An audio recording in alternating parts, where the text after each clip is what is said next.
Bonsoir à tous. Depuis plusieurs semaines, les réseaux sociaux sont le théâtre d'une vaste campagne d'accusation visant Oswald Baboké, directeur adjoint du cabinet civil de la présidence de la République du Cameroun. Sans la moindre preuve rendue publique, certains influenceurs et prétendus lanceurs d'alerte tentent de le présenter comme le cerveau d'un vaste trafic d'or entre le Cameroun et Dubaï. Plus grave encore, ils vont jusqu'à mettre en cause sa fille Indira Baboké en affirmant qu'elle transporterait personnellement cet or lors de ses voyages vers les Émirats arabes unis. Ces allégations méritent d'être confrontées aux faits, car, comme on dit chez nous, les faits sont têtus. Les déclarations du directeur général de la Sonamine en date du 24 mai dernier dans l'émission Actualité Hebdo sur la chaîne nationale, la CRTV, dressent un tableau particulièrement précis du phénomène.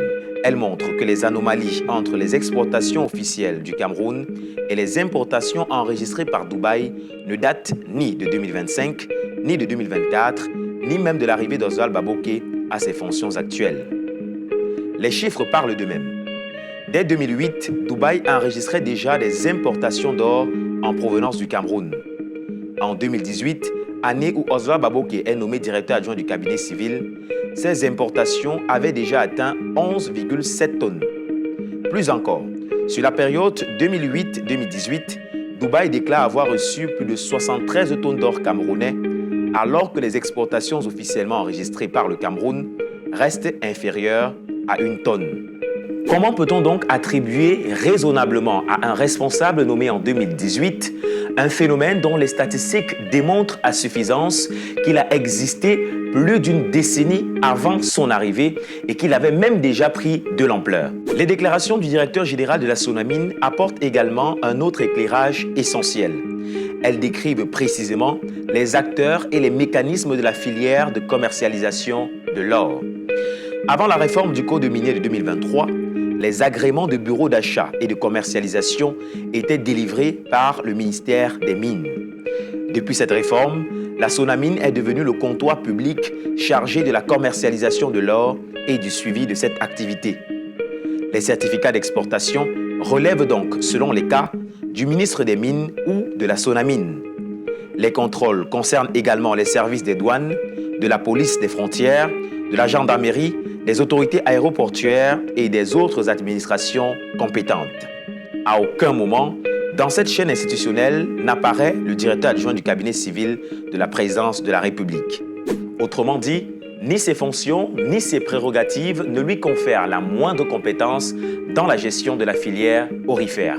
Les accusations deviennent encore plus difficiles à soutenir lorsqu'elles visent sa fille. Selon ces pseudo-influenceurs et ses prétendus lanceurs d'alerte, Indira Baboké transporterait elle-même l'or vers Dubaï lors de ses déplacements.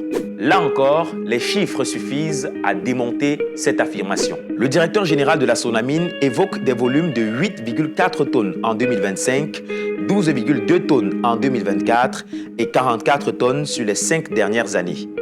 Peut-on sérieusement croire qu'une seule personne puisse transporter de telles quantités dans des bagages sur des vols commerciaux en franchissant les détecteurs de métaux des aéroports sans attirer l'attention des services de sécurité ou même des tierces personnes? Le même directeur de la Sonamine reconnaît d'ailleurs qu'un tel trafic suppose des réseaux organisés et des complicités multiples. Il rappelle que plusieurs saisies de dizaines de kilogrammes d'or ont déjà eu lieu dans les aéroports du Cameroun, preuve que les contrôles existent et que ces opérations relèvent de filières structurées, non d'initiatives individuelles. À cela s'ajoute d'ailleurs un autre élément rarement évoqué par les accusateurs. Le ministère des Mines, de l'Industrie et du Développement technologique a récemment publié une liste actualisée de plus de 216 entreprises identifiées comme opérant illégalement dans les régions de l'Est et de l'Adamawa. Or, aucun document officiel ne fait apparaître un lien direct ou indirect entre ces sociétés et Oswald Baboké ou un membre de sa famille. Si l'administration camerounaise identifie elle-même des centaines d'entreprises impliquées dans l'exploitation illégale de l'or, sur quelle base sérieuse le débat s'est-il détourné vers un responsable dont le nom ne figure sur aucun document officiel en rapport avec cette activité? Dans un état de droit, la réputation d'un citoyen ne peut être détruite sur la base de rumeurs, de spéculations ou de publications virales. Les accusations publiques doivent reposer sur des preuves, des documents et des décisions de justice, non sur des affirmations répétées jusqu'à donner l'illusion qu'elles deviennent vraies. Le trafic de l'or constitue un véritable défi pour le Cameroun. Il ne saurait donc être instrumentalisé pour alimenter des campagnes de discrédit contre un homme dont les fonctions, les compétences et le parcours ne permettent pas d'établir le moindre lien avec les faits qui lui sont imputés.